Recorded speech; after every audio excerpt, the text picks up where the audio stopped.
Team, as far as I can tell, there are 5 things, areas or categories that we don't pay enough attention to in any kind of a world without order or without law, right? I'm talking real SHTF. The first one is when to leave. See, I think we spend a lot of time, rightfully so, building up our own castle and thinking about how we're going to sustain life. And this is all well and good up until that point when it just doesn't make sense to live by yourself anymore.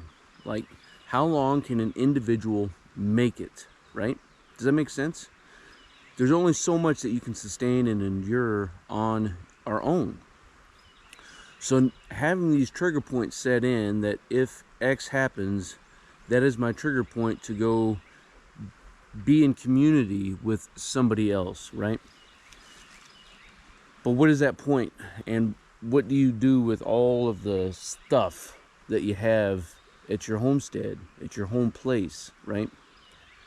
There's a lot of considerations there, because that's where we keep all of our food, that's where we keep all of our ammo, all our tools, all our clothes, all of the stuff. It's going to be impossible to travel with all of it. So a lot of considerations there, like where are we going to go? Do we already have plans in place to link up with other folks? Because when it comes to another area that we don't consider well enough is security, right? Sure, we love to go out and shoot, move, and communicate and have fun at the range and throw some rounds down the old pea shooters. But that's only one aspect of security. Like, how well do you know your avenues of approach? How are you going to maintain some sort of perimeter defense or security systems that are in place, whether it's active or passive? How are you using natural and man-made boundaries in order to secure your area? And so when we think about joining up with other folks, that's something that we have to consider. Not only do we need to consider the basic operations of doing this, but also being able to do it and sustain it. Because as soon as you have a weak point in your security perimeter, whether it's due to time that you can't manage it, or physical locations that you can't cover all of it, that's going to be a weak point that somebody else is going to naturally, at some point in time, try to take advantage of, as any good adversary would do. So we need to get in the mind of our adversaries and think of how they're going to do what they're going to do, and then plan to work against it. Another area, quite frankly, is travel. Like, we love to think we're going to travel from here to our secondary bug-in location. We'll call it that. Is that okay if we call it a secondary bug-in location? It's not really bugging out. Are you going to another place that has some kind of infrastructure, and now we're going to, or they're coming to us, and now we're going to set in our defense. We've already done all of our MET-TC. We know our COCA. We know our size, shape, slope, orientation, and elevation of everything that's around us. We know all of our avenues of approach and key terrain. But how are we going to actually get there? So even in a world that has lost most law and order, look at the most war-torn countries, there is still some sort of presence that exists that is controlling the roads. In your county, that's probably going to be your sheriff's department. If you're in the city, it's going to be your police department. Like, they don't just completely fall apart and become non-existent. At the end of the day, I mean, it is a truly SHTF wet dream to assume that there will legitimately be a world without law and order, right? So how are we going to get there? What are those avenues of approach that we're going to use to get from here to there? What's our primary and our alternate route? But more importantly, how is your local sheriff's department or your local police department, all of those local law enforcement agencies, how are they going to be controlling the roads? Are they going to have checkpoints in place? Odds are they already have contingencies thinking about this very thing, because they want to know everything that's coming in and everything that's going out. and be able to control what is coming in and going out. So if you've waited too long to get to your secondary bug-in location, now you have to plan around what's going to be out there, because now you may be forced into a position where you have to abandon your vehicle and conduct a dismounted movement.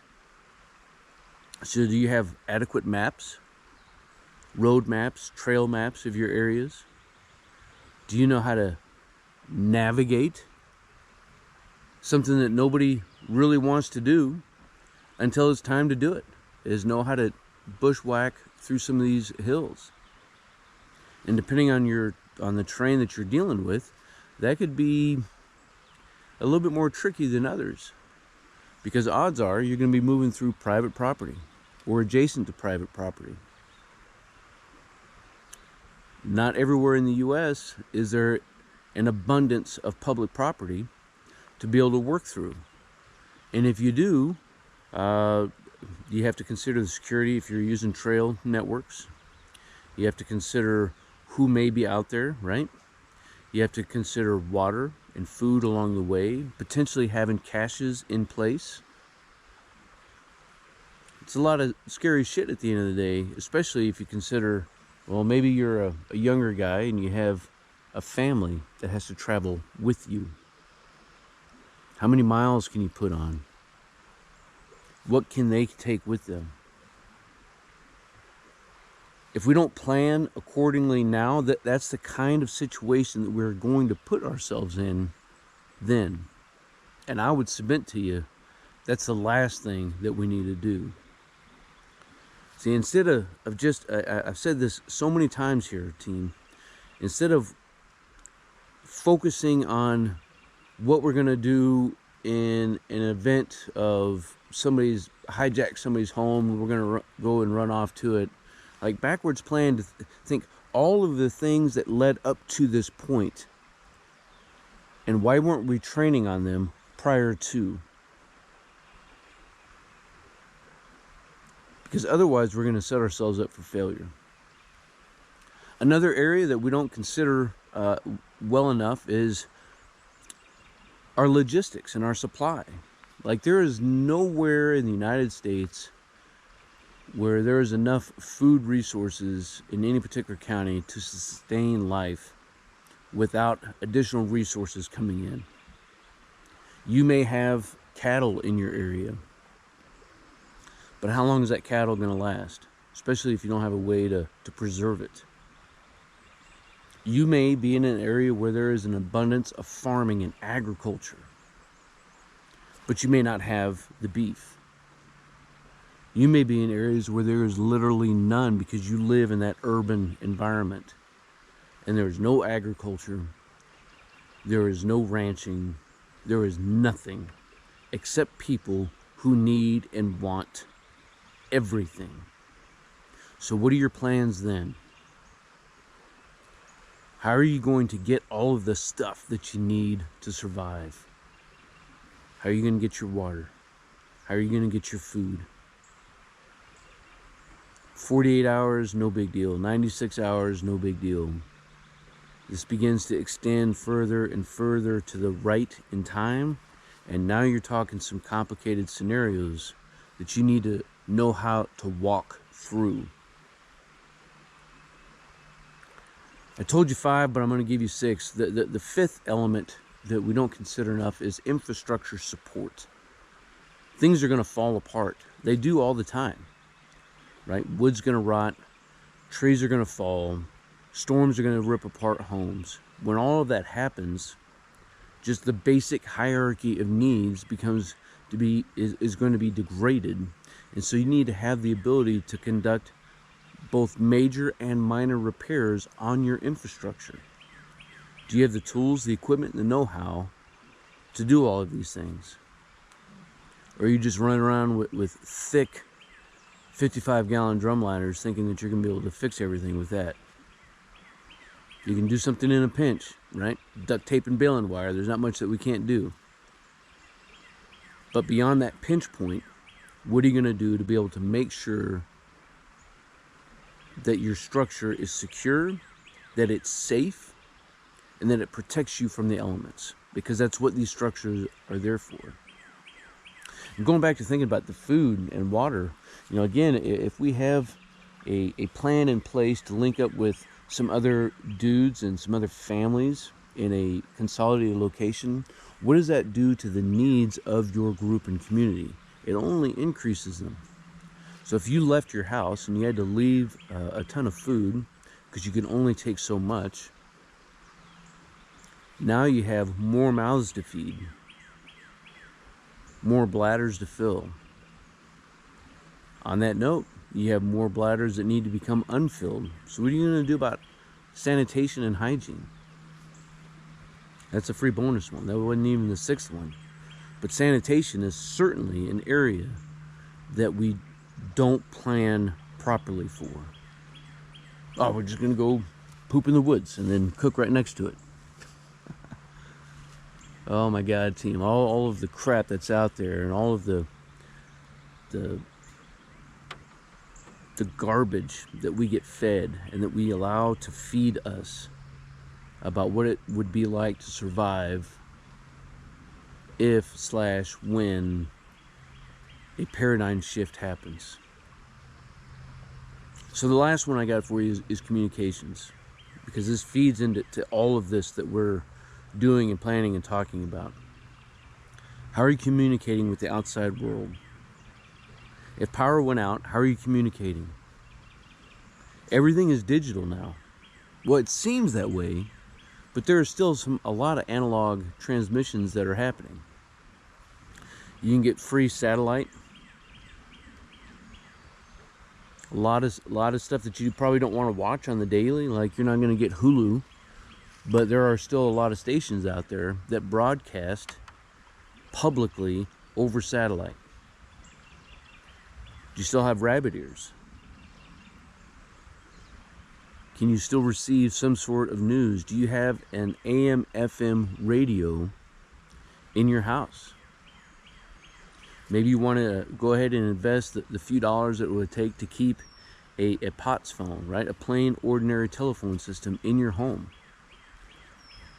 And even if you don't maintain it, and as far as I know, everywhere in the country, if you have this phone installed and you hit 911, somebody's going to pick up the phone. But how are you communicating? How are you receiving your news and information if things went black? How are you communicating with your friends and family networks if things go dark? Do you have a means and method to do that? Do you have more than one? If you don't plan and start working towards things now, it's going to be too late then. Because everybody will be scrambling to figure out all of these things.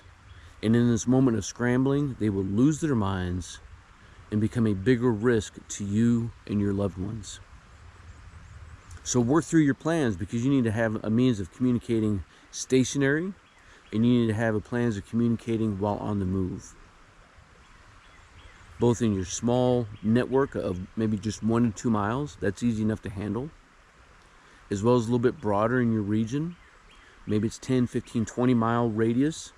That's not too bad to be able to negotiate.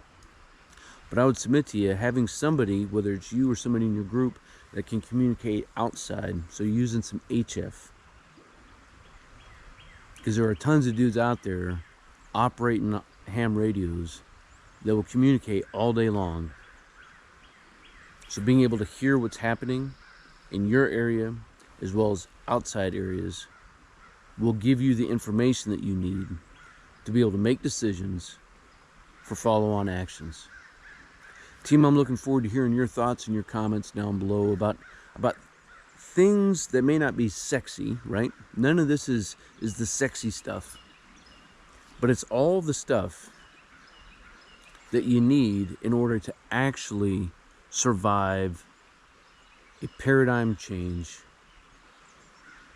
known as SHTF, or whatever the hell we want to call it, right? Looking forward to it. Till then, y'all, you stay out there, you keep grinding, and you stay stoked. Team, if you want to master your craft and develop your tactical virtue, make sure you subscribe to the channel and click that notification bell so that you can stay up to date with future content. Consider becoming a channel member. It's going to give you exclusive access to content not available to anybody else. I appreciate you guys. Until then, you stay out there, you keep grinding, and you stay I know you're out there! Come to my voice!